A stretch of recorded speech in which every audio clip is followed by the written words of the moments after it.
Sit down. Oh, yes. Yes, ma'am. Okay.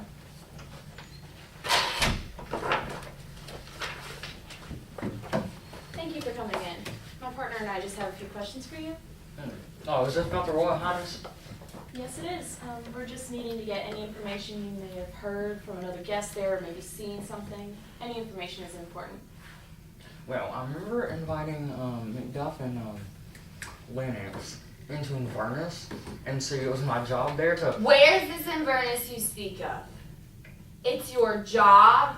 You have a job? You appear to be a drunk. I highly doubt you could ever hold down a job. Fair enough. Inverness is the home of Macbeth's, and see, when Macbeth was still in Cawdor with his wife Lady Macbeth, they employed me there as their helper. I was like a butler of sorts, and I just like carried stuff around and helped them at gatherings and stuff. And how long have you been, you call this working for the Macbeths? You know, I absolutely love this table. Is this pine or oak? Just answer my question. Sorry, I had a little bit of chicken. Working there with my job. It was 6 years, man. Longest 6 years of my life. I'm guessing they didn't treat you well. Oh, would you like some water? Okay, no, they didn't really treat me well, and yes to the water, please. Okay. First up, like animal.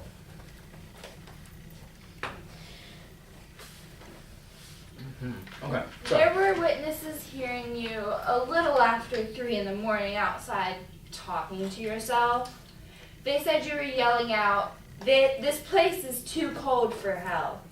Is that what you really think of the Macbeth household? That it is too cold for hell?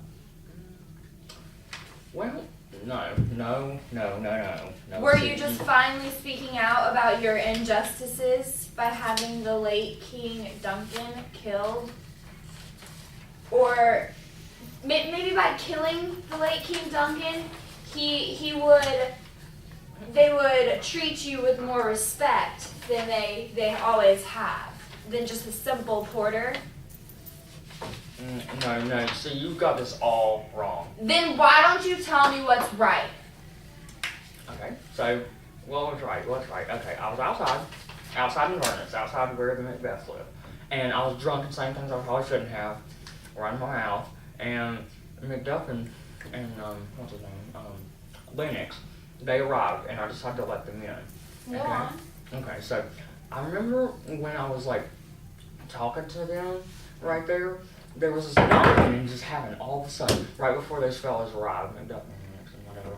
And I thought it was the strangest thing, because I was like, everybody should be asleep. All the windows were closed, all the doors were closed, and all the lights were off, and I was like, where's this knocking coming from? I was like, oh my gosh. So somebody had to be up at that time to make this noise. I mean, I guess so. I mean, maybe it's just me. I just got things going up in here. I believe you. Keep going.